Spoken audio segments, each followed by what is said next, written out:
College ವಿದ್ಯಾರ್ಥಿನಿ ನೇಹಾ ಹಿರೇಮಠ್ ಹತ್ಯೆಯನ್ನು ಜನವಾದಿ ಮಹಿಳಾ ಸಂಘಟನೆಯ ದಾಂಡೇಲಿ ತಾಲೂಕಾಧ್ಯಕ್ಷೆ ರತ್ನದೀಪ ಎನ್ಎಂ ಅವರು ಖಂಡಿಸಿದ್ದಾರೆ. ಕೊಲೆಗೈದ ಆರೋಪಿಯ ವಿರುದ್ಧ ಸೂಕ್ತ ಕ್ರಮ ಜರುಗಿಸಲು ಅವರು ತಮ್ಮ ಹೇಳಿಕೆ ಮೂಲಕ ಒತ್ತಾಯಿಸಿದ್ದಾರೆ.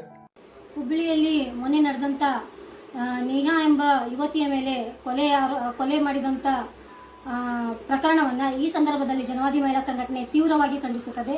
ನೇಹಾದಂತೆ ರಾಜ್ಯಾದ್ಯಂತ ಅನೇಕ ಇಂಥ ಪ್ರಕರಣಗಳು ಇಂದಿನ ದಿನಮಾನಗಳಲ್ಲಿ ನಡೆಯುತ್ತಿವೆ. ಉದಾಹರಣೆಗಾಗಿ ರುಕ್ಸಾನ ಪ್ರಕರಣ ಇರಬಹುದು, ಉಡುಪಿಯ ಪ್ರಕರಣ ಇರಬಹುದು, ಹಾಗೂ ಈ ಹಿಂದೆ ರಾಜ್ಯಾದ್ಯಂತ ಸದ್ದು ಮಾಡಿರುವಂಥ ಸೌಜನ್ಯ ಪ್ರಕರಣವಿರಬಹುದು ಮತ್ತು ರಾಜ್ಯಾದ್ಯಂತ ಮರ್ಯಾದಾ ಹತ್ಯೆಗಳು ಇಂದಿನ ದಿನಮಾನಗಳಲ್ಲಿ ಹೆಚ್ಚಾಗ್ತವೆ.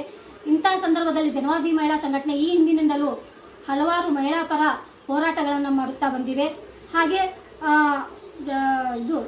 ಮಹಿಳೆಯರಿಗೆ ಸೂಕ್ತ ರಕ್ಷಣೆಗಾಗಿ ಜಸ್ಟಿಸ್ ವರ್ಮಾ ಸಮಿತಿಯನ್ನ ಈ ಸಂದರ್ಭದಲ್ಲಿ ಅನುಷ್ಠಾನಗೊಳಿಸಬೇಕಂತ ಹೇಳಿ ಒತ್ತಾಯಿಸುತ್ತೇವೆ. ಹಾಗೆ ಇದರೊಟ್ಟಿಗೆ ಹಲವಾರು ತಜ್ಞರ ವರದಿಗಳನ್ನ ಈ ಸಂದರ್ಭದಲ್ಲಿ ಅನುಷ್ಠಾನಗೊಳ್ಳಬೇಕಂತ ಹೇಳಿ ಒತ್ತಾಯಿಸುತ್ತೇವೆ.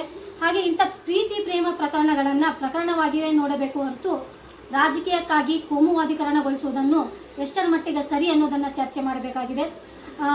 ಈ ಸಂದರ್ಭದಲ್ಲಿ ನೇಹಾ ಕೊಲೆ ಪ್ರಕರಣದಲ್ಲಿ ಯಾರು ಆರೋಪಿಯಾಗಿದ್ದಾರೆ ಅವರಿಗೆ ಸೂಕ್ತ ಕ್ರಮವನ್ನು ಜರುಗಿಸಿ ಆರೋಪಿಗೆ ಸೂಕ್ತ ಕಠಿಣ ಶಿಕ್ಷೆಯನ್ನು ವಿಧಿಸಬೇಕಂತ ಹೇಳಿ ಈ ಸಂದರ್ಭದಲ್ಲಿ ಜನವಾದಿ ಮಹಿಳಾ ಸಂಘಟನೆ ಒತ್ತಾಯಿಸುತ್ತದೆ.